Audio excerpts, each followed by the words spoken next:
Salam kekasih Tuhan, bertemu kembali pada pembacaan firman. Tetap semangat dan bersuka cita.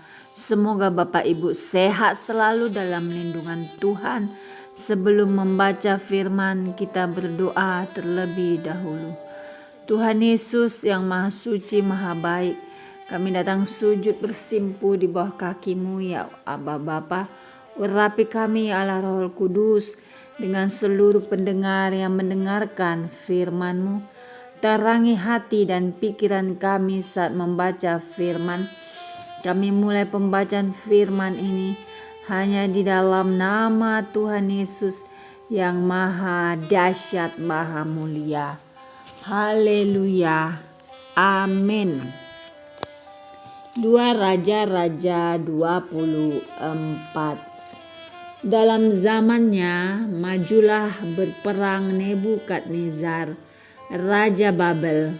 Lalu Yoyakim menjadi takluk kepadanya 3 tahun lamanya. Tetapi kemudian Yoyakim berbalik dan memberontak terhadap dia. Tuhan menyuruh gerombolan-gerombolan Kasdim, gerombolan-gerombolan Aram, gerombolan-gerombolan Moab dan gerombolan-gerombolan Bani Amon melawan Yoyakim. Ia menyuruh mereka melawan Yehuda untuk membinasakannya sesuai dengan firman Tuhan yang diucapkannya dengan perantaraan para hambanya, yaitu para nabi. Sungguh hal itu terjadi kepada Yehuda sesuai dengan titah Tuhan untuk menjauhkan mereka dari hadapannya. Oleh karena dosa-dosa Manasye setimpal dengan segala yang dilakukannya, dan juga oleh karena darah orang yang tidak bersalah yang telah ditumpahkannya, sebab ia telah membuat Yerusalem penuh dengan darah orang yang tidak bersalah, dan Tuhan tidak mau mengampuninya. Selebihnya dari riwayat Yoyakim dan segala yang dilakukannya, bukankah semuanya itu tertulis dalam kitab sejarah raja-raja Yehuda? Kemudian Yoyakim mendapat perhentian bersama-sama dengan nenek moyangnya, maka Yoyakin anaknya menjadi raja menggantikan dia. Raja Mesir tidak lagi keluar berperang dari negerinya, sebab Raja Babel telah merebut segala yang termasuk wilayah Raja Mesir, mulai dari sungai Mesir sampai ke sungai Efrat. Yoyakhin Raja Yehuda. Yoyakhin berumur 18 tahun pada waktu ia menjadi raja, dan 3 bulan lamanya ia memerintah di Yerusalem. Nama ibunya ialah Nehusta binti Elnatan dari Yerusalem.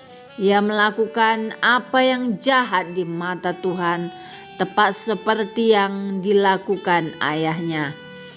Pada waktu itu majulah orang-orang Nebukadnezar, Raja Babel, menyerang Yerusalem, dan kota itu dikepung. Juga Nebukadnezar Raja Babel datang menyerang kota itu, sedang orang-orangnya mengepungnya.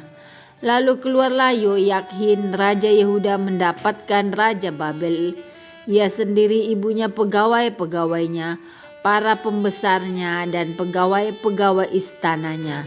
Raja Babel menangkap dia pada tahun yang ke-8 dari pemerintahannya. Ia mengeluarkan dari sana segala barang perbendaharaan rumah Tuhan dan barang-barang perbendaharaan istana raja. Juga dikeratnya emas dari segala perkakas emas yang dibuat oleh Salomo Raja Israel di bait Tuhan, seperti yang telah difirmankan Tuhan. Ia mengangkut seluruh penduduk Yerusalem ke dalam pembuangan, semua panglima dan semua pahlawan yang gagah perkasa, 10.000 orang tawanan, juga semua tukang dan pandai besi. Tidak ada yang ditinggalkan kecuali orang-orang lemah dari rakyat negeri. Ia mengangkut Yoyakin ke dalam pembuangan ke Babel, juga ibunda raja, istri-istri raja, pegawai-pegawai istananya, dan orang-orang berkuasa di negeri itu dibawanya sebagai orang buangan dari Yerusalem ke Babel. Semua orang yang gagah perkasa, 7.000 orang banyaknya, para tukang dan para pandai besi, 1.000 orang banyaknya, sekalian pahlawan yang sanggup berperang, dibawa oleh Raja Babel sebagai orang buangan ke Babel. Kemudian Raja Babel mengangkat matanya, paman Yoyakin menjadi raja menggantikan dia, dan menukar namanya menjadi Zedekia. Zedekia Raja Yehuda, runtuhnya kerajaan Yehuda. Zedekia berumur 21 tahun pada waktu ia menjadi raja, dan 11 tahun lamanya ia memerintah di Yerusalem. Nama ibunya ialah Hamutal binti Yeremia dari Libna. Ia melakukan apa yang jahat di mata Tuhan, tepat seperti yang dilakukan Yoyakim. Sebab oleh karena murka Tuhanlah terjadi hal itu terhadap Yerusalem dan Yehuda, yakni bahwa ia sampai membuang mereka dari hadapannya. Zedekia memberontak terhadap Raja Babel. Amin. Terima kasih Tuhan Yesus yang maha baik, maha perkasa. Kami sudah memperdengarkan dan mendengarkan firman hari ini. Berkati para pendengar channel YouTube ini, berikan kesehatan, rezeki, kekuatan iman yang baru dalam menjalani kehidupan hari ini. Kuasa darah Yesus membungkus kami untuk terus maju membaca, merenungkan serta melakukan firman-Mu.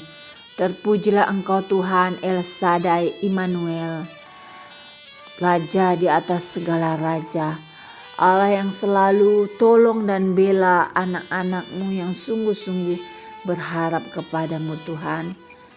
Engkau tidak akan mempermalukan kami. Haleluya, amin.